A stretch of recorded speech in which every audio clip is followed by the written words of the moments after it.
Recently, I got a Retron 5 to give me new ways to play games from older consoles, and so I can record my gameplay footage from them. I was most excited to try it for GBA games, since it means I can play them on my TV. Plus, there's a future video idea I really want to record. So, to test the system out, I revisited one of the earliest games I can remember from my childhood.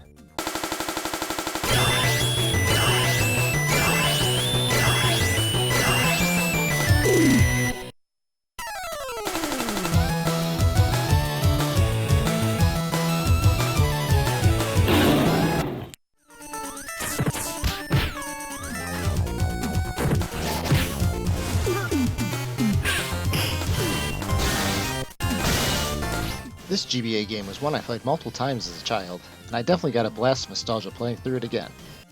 As a kid, I had a pretty big obsession with Power Rangers, so naturally, I had a few of the games. I have not watched the show since like 2005, I think, with SPD, although sometimes I'm tempted to watch the original series again when I do see it on Netflix. Most of my memory of this game is playing it in the car as me and my family drove down to my grandparents', which I'd be able to get through the entire game. It's a very short game, with this playthrough taking me 54 minutes and 57 seconds to complete. The game has 10 different levels, although you only can play 7 in a playthrough because some are split across different paths, so it takes 2 playthroughs if you want to hit them all. Each level has 2 parts. One is a beat-em-up style game where you play as the Power Rangers themselves. You pick the one you play as at the beginning of each level, and then a few others to help support you. The levels are pretty much barren, besides fighting enemies, which, besides the environment, the main difference between them is the length and amount of enemies you fight. There is one random level that changes up the pace that involves pressing buttons to open up bridges, but you may not even play that level depending on the path you take. At the end of each level, like many video games, there's a boss you have to fight, which after beating you'll watch the same cutscene every time, and see your stats and unlock a new Zord. You then proceed to the next part of the level, the Zord fight. You get to pick which combo of Zords you want, and then you proceed into what's essentially a very simplistic fighting game. There are only 2 attacking moves that change depending on the Zord you're using, in addition to a stamina system that lets you or the enemy get some free hits in. After you beat the boss, it gives you a passcode since there is no saving system, and you move on to the next level. I'm not sure if this is a thing for everyone, but I tend to get hit with a blast of nostalgia when I hear certain sound effects, and this game definitely has a bunch.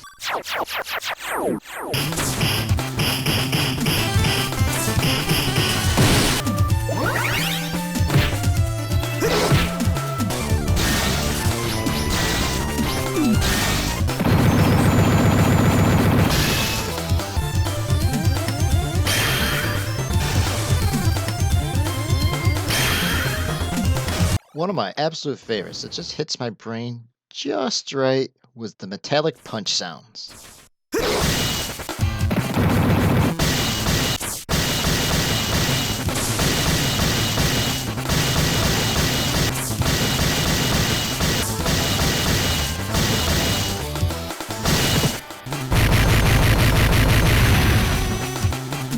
But it was a major breeze to get through this game.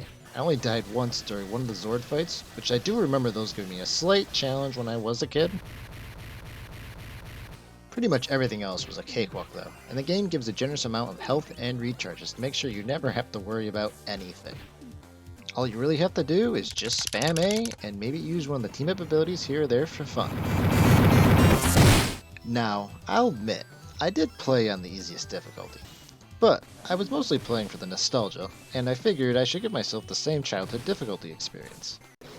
There potentially could have been more depth in the higher difficulties, but I do enjoy the power trip and absolutely wrecking everything in my path.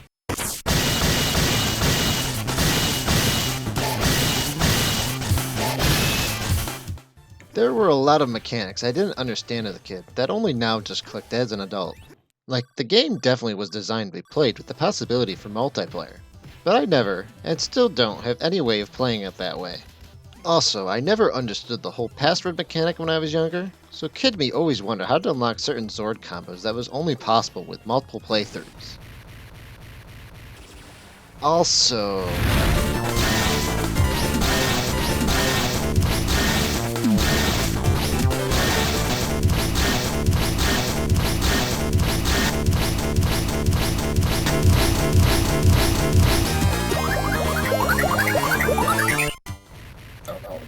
games.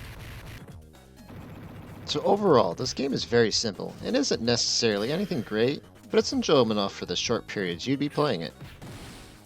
I know as a kid, I enjoyed it mostly for the simplicity and the fact I could actually beat it. As an adult, I mostly enjoyed it for nostalgia factors, and if it was longer, I probably wouldn't have stuck it out to the finish. I definitely wouldn't recommend it for most people, but I think if you're a fan of the show, and or want a short game to play through in an hour period, it might be a fun experience for you.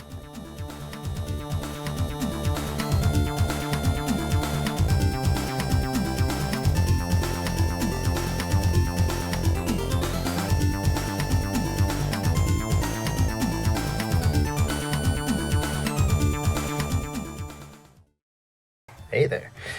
This is my first video for the channel, and my plan is to make videos for pretty much every game I play.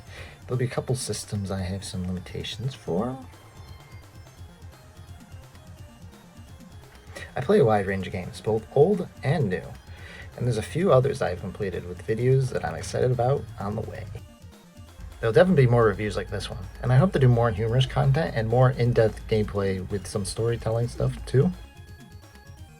So, if you're interested, feel free to subscribe. Wait, does that sound too passive? Actually, punch that subscribe button and I'll be seeing more of you soon. Yay.